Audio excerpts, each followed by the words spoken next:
जी हाँ दोस्तों, स्टूडियो में न्यूज पढ़ते हुए रोने लगी पाकिस्तानी न्यूज एंकर, रोने लगे संसद में पाक के प्रधानमंत्री। बौखलाया पाकिस्तानी मीडिया, फैलाने लगा झूठ, वीडियो गेम को दिखाने लगा वीडियो। ऑल न्यूज के ज़रिए ने कर दिया बड़ा खुलासा। बहुत स्वागत है आप सभी का। आप देख रहे हैं द राजनीति का विशेष सेगमेंट खबर और विश्लेषण। मैं हूं जब्बार खान। दोस्तों, भारत के जरिए हमले के बाद में आखिर ऐसी कौन सी स्थिति पाकिस्तानी मीडिया के स्टूडियो में आ गई कि न्यूज एंकर रोने लगी, संसद के भीतर पाकिस्तानी प्रधानमंत्री रोने लगे। आखिर क्यों पाकिस्तानी मीडिया बौखलाहट में झूठे वीडियोस और फोटोज पेश करने लगे, सबूत के तौर पर यह दिखाने लगे कि हमने भारतीय फाइटर प्लेन को मार गिराया है। क्या है उन जहाज और उन गिरते हुए फाइटर प्लेन की सच्चाई, कितने हैं पुराने और कहां के हैं वो, एक एक करके आपको विस्तार से दिखाएंगे और बताएंगे दोस्तों। मगर इस बीच में जो सबसे बड़ी अपडेट वो ये कि पाकिस्तान की एक बार फिर से घेराबंदी तेज होने लगी है, क्योंकि जो कुछ घेराबंदी के तहत कार्रवाई की गई उसके बाद में अब बड़ी कार्रवाई होगी। मगर पाकिस्तान ने जिस तरीके से झूठ परोसा, जब उसको पता था कि पाकिस्तान का परोसा गया झूठ चंद घंटों में बेनकाब हो जाएगा, जिसे ऑल्ट न्यूज के जुबैर ने बेनकाब कर दिया, तो फिर उसने ऐसा क्यों किया, विस्तार से आपको बताते हैं दोस्तों। 6 और 7 अप्रैल के दरमियानी रात में भारत ने पहलगाम के उन 26 मासूमों की जिंदगियों का बदला, उनकी जान, उनकी मौतों का बदला पाकिस्तान पर टेरर कैंपों पर अटैक करके उनको तहस नहस करके ले लिया। मगर इस बीच में पाकिस्तानी मीडिया बौखला करके वीडियो गेम के वीडियोस दिखा करके अपने लोगों को बता रहा है कि भारतीय फाइटर प्लेन को पाकिस्तान ने गिरा दिया। और जो कुछ पाकिस्तानी मीडिया कह रहा है, संसद के भीतर अब से थोड़ी देर पहले वहां के प्रधानमंत्री नवाज शरीफ भी कहने लगे। एक एक करके आपको हम उन फैक्ट चेक की तस्वीरें आपको दिखाएंगे दोस्तों।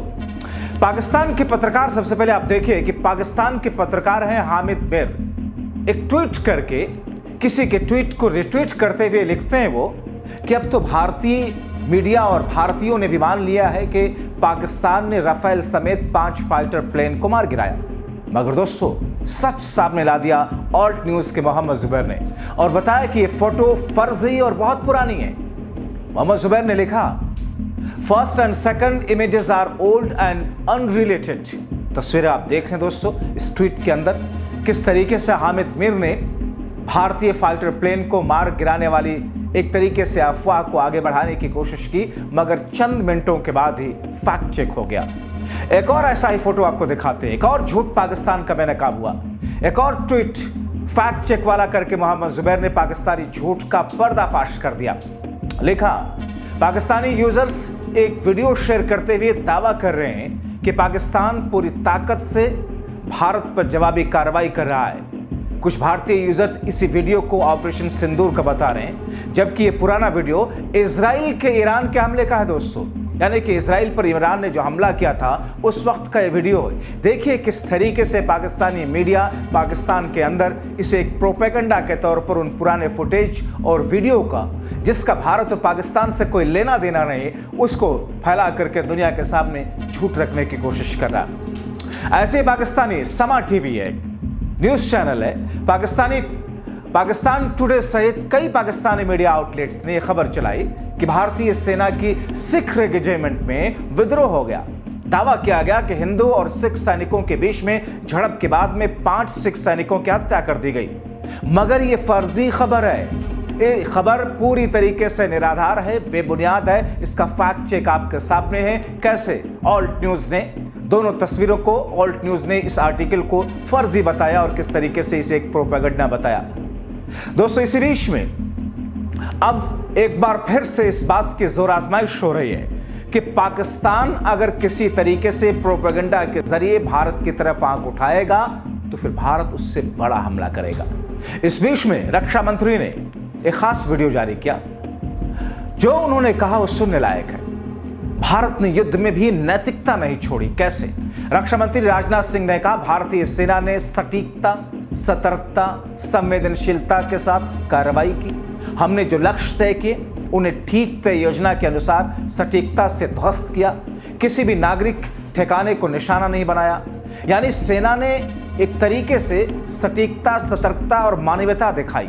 राजनाथ सिंह कहते हैं कि भारत ने अपने जवाब देने के अधिकार का इस्तेमाल किया। हमने केवल उन्हीं को मारा जिन्होंने हमारे मासूमों को मारा। सेना ने हनुमान की तरह हमला किया जो उन्होंने अशोक वाटिका उजाड़ते समय किया था।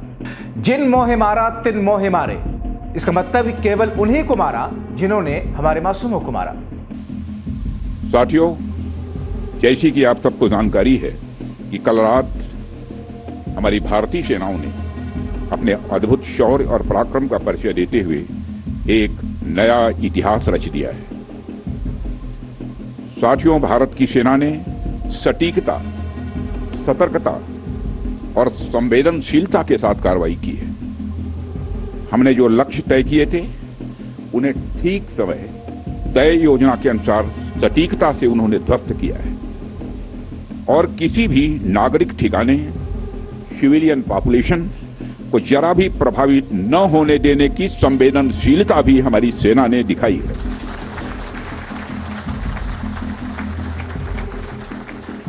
यानी एक तरीके से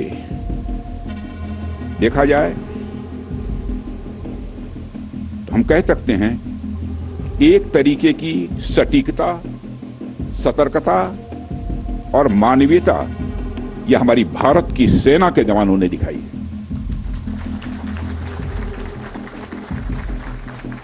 जिसके लिए मैं हमारे सेना के जवानों और अधिकारियों को पूरे देश की ओर से मैं साधुवाद देता हूं और सेना को संपूर्ण संबल प्रदान करने के लिए अपने प्रधानमंत्री माननीय नरेंद्र मोदी जी को भी मैं साधुवाद देता हूं।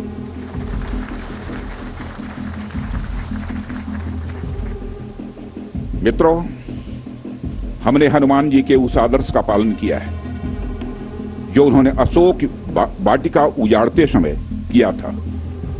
जिन मोहि मारा तिन मोहि मारे, हमने केवल उन्हीं को मारा जिन्होंने हमारे मासूमों को मारा।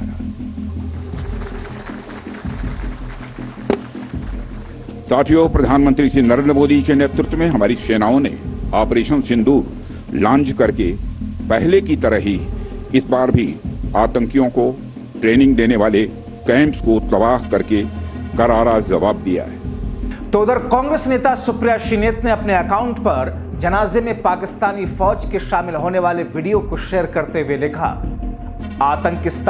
पाकिस्तान आतंकियों को पनाह देता है, उनकी मदद करता है, उन्हें ट्रेन करता है, उन्हें असलहे बारूद देता है।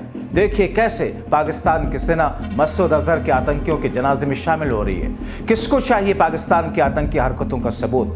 तो कांग्रेस पार्टी जिसके नेता हैं सुप्रिया श्रीनेत, उन्होंने जिस अंदाज में एक लाइन में क्लियर कट मैसेज देकर के एक तरीके से सवाल भी उठा दिया, क्योंकि आप इस बीच में कांग्रेस पार्टी के एक नेता है इमरान मसूद, उनका एक बेतुका सा बयान भी देख रहे होंगे कि अब जब हमला हो गया है तो यह भी बताया जाए कि कितने मार पाए गए।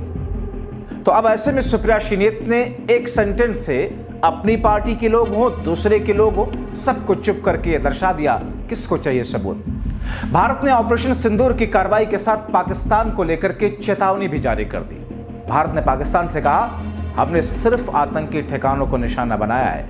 ऐसे में अगर पाकिस्तान किसी तरह की जवाबी कार्रवाई करता है तो उससे भी बड़ा जवाब दिया जाएगा।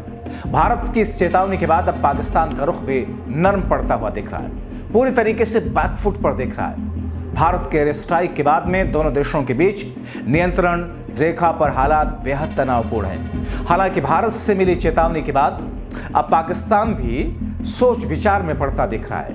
पाकिस्तान के रक्षा मंत्री ख्वाजा आसिफ ने कहा कि हम अपनी रक्षा करेंगे। पाकिस्तानी क्षेत्र में भारत के हमले के बाद एक टीवी चैनल को दिए इंटरव्यू में पाकिस्तानी रक्षा मंत्री ने कहा कि हम भी कुछ नहीं करेंगे अगर भारत और कोई कार्रवाई आगे नहीं करता है। दोस्तों, आपको बताएं कि पाकिस्तानी रक्षा मंत्री के इस बयान से कुछ देर पहले ही भारत के विदेश सचिव ने सेना के अधिकारियों के साथ मिलकर के एक प्रेस ब्रीफिंग की। इस प्रेस ब्रीफिंग में ऑपरेशन सिंदूर से जुड़ी पूरी जानकारी दी गई थी।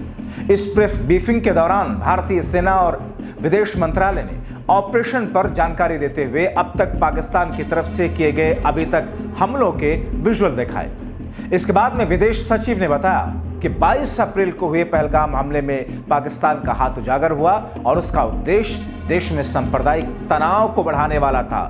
यह एक मुद्दा जिसको मैं अपने पिछले शो में आपको बता चुका हूं कि जिस अंदाज में आतंकियों ने हमले किए, धर्म पूछ करके मारा, उससे उनका एक उद्देश्य भारत के अंदर हिंदू और मुसलमानों के बीच में कॉन्फ्लिक्ट भी कराना था। और इस बात का जिक्र आज खुद ऑफिशियल तरीके से, आधिकारिक तौर से भारत सरकार और सेना की तरफ से एक तरीके से की गई, लेकिन देश की जनता और सरकार ने इसे सफल नहीं होने दिया, वो कहते हैं। वहीं कर्नल सोफिया कुरैशी और विंग कमांडर व्योमिका सिंह ने बताया कि भारतीय सशस्त्र बल के ऑपरेशन सिंदूर को कैसे अंजाम दिया गया। साफ शब्दों में कि भारत ने उकसावे की कार्रवाई नहीं की है।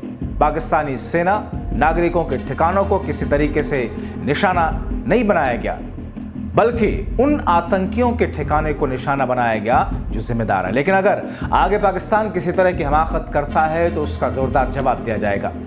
दोस्तों, इस बीच में भारत में सिविल डिफेंस मॉक ड्रिल की जा रही है। इसमें लोगों को युद्ध की स्थितियों के लिए तैयार किया जा रहा है। 7 मई को देश के अलग अलग शहरों में, करीब 250 से ज्यादा शहरों में, जिलों में प्रशासन ने अलग अलग समय पर सायरन बजा करके ब्लैकआउट कर लोगों को ट्रेनिंग दी। दिल्ली के खान मार्केट मॉक ड्रिल की गई, जहां पर जिसमें सुरक्षा बलों, आपदा प्रबंधन से जुड़े विभागों ने भाग लिया।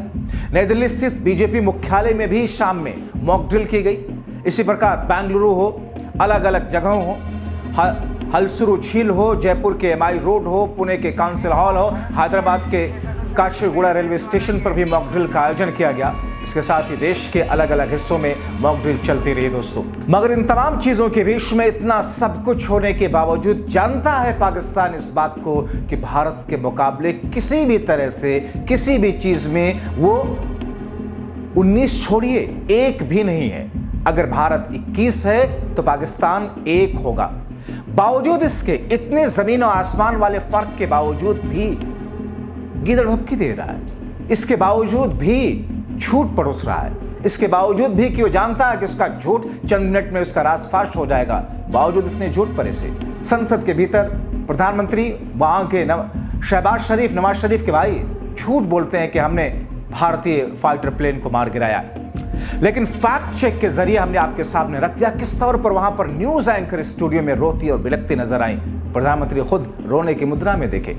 आप क्या सोचते हैं? आपका क्या राय है? आपका क्या कहना है इस पराक्रम पर? अपनी राय कमेंट बॉक्स में जरूर लिखें। अभी के लिए इतना ही, बहुत शुक्रिया।